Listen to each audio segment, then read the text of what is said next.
Is America really the freest country on earth? I think they may have some competition. Oh, yeah, talk now. Hey guys, welcome back to another episode of On One Talks. It is February 2022, another year, and still we're talking about COVID. 2 years later, 100 million variants later, and we're still talking about COVID. And not just talking about it, there are some places in America, I'm looking at you, Boston, looking at you, Chicago, that are in process of starting, not ending, starting a vaccine mandate. I find that very interesting because as we speak, all over Europe, they have started winding back the COVID restrictions. The UK has ended it all. There is no vaccine mandates, no mask mandates, even for healthcare workers. Denmark has followed suit. I believe Sweden or Switzerland is about to follow suit. Ireland. Japan never mandated it to anybody. Japan basically said, we want you to take the vaccine, but you're not mandated to take the vaccine. I find it amazing that all these countries that are not as free as the freest country in the world are able to take this common sense direction to tackling this pandemic. Why isn't America doing that? I'm seriously, absolutely confused. I'm flabbergasted. Right now, there's something going on in Canada, and they're doing a protest. It's the truckers in Canada are protesting the mandate. There's now a mandate on truckers. People who are sitting in a truck by themselves, driving late at night and early in the morning, not interacting with anybody really. There's a mandate for them to get the vaccine, and so they're protesting.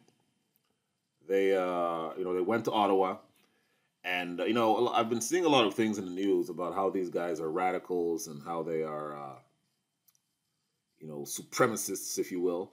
And so I had to start looking at the videos, and quite frankly, I don't see any of that. That's why I actually got really confused. Check out this video right here, and let me see what you guys think. I'm not playing, guys. This is the actual protest in Canada. Thousands of people, tens of thousands of people descended on the Capitol, and they're having a carnival.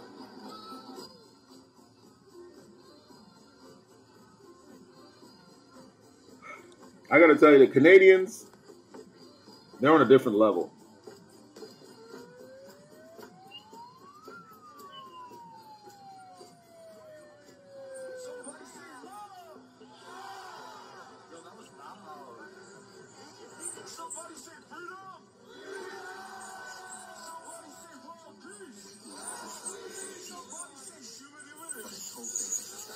This has got to be one of the most fun-loving protests I've ever seen. Nobody's breaking anything. People are dancing, singing. It kind of reminds me of my college days. In college, every other day there was a protest, right? People would take over a building and protest something. And it was always just a big love fest. People just didn't want to go to class, and they'd be dancing and playing, drums or whatever, smoking pot, That's what used to happen in college. And when I see this, that's what I remember. It's just kind of like people just having fun, but protesting a cause without any violence. So I don't see any issue there. I don't know why all the different news medias are attacking these people as some radicals. That's not what I see. But these type of protests are happening all over the world every day. So this is my question. The coronavirus is a very serious ailment that the powerful people tell you need to wear 2 masks, or a special mask, right? You need to get vaccinated also. So you wear the mask, but also get vaccinated.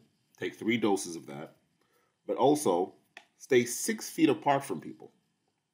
It is that serious that you need to do these 3 things in order to maybe sort of reduce the impact. But all over the world, we see this happening all the time. People congregating to large spaces, and they all end up fine.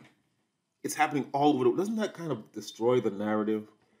If you really are trying to keep people safe, and people are coming and hanging out in football stadiums and clubs and in protests, and they're all still doing fine, don't you think it's time to move on? When you keep pushing it and mandating it, you're making people suspicious that aren't even suspicious. I'm a kind of person that's not suspicious. But when I see people being pushed to take something and they don't want to, they don't want to. And there's no reason for them to because they're all hanging out here and they're fine. So why are you still pushing it? And so I think America really should look at Canada. I don't think American protests will be like the Canadian protests, though. I mean, Americans will probably get down to some violence, let's face it. But if anybody does a protest, look to Canada. Look to the Canadians, they know how to do it.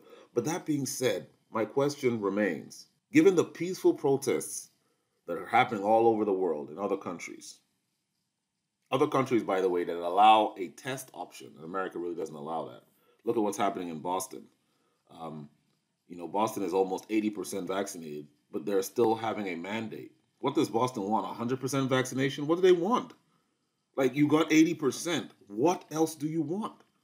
Like, so I don't understand that. Look what's happening in Boston, right? And you have to ask yourself, is America the freest country in the world anymore? At one point it was.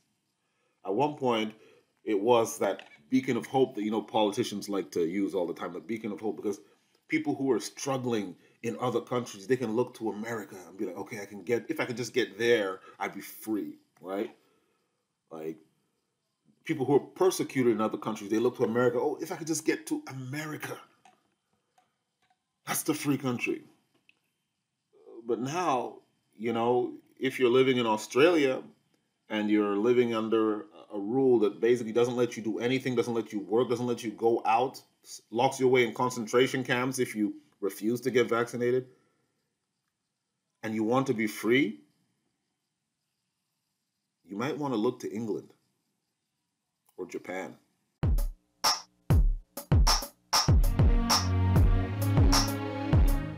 Oh, yeah, talk now.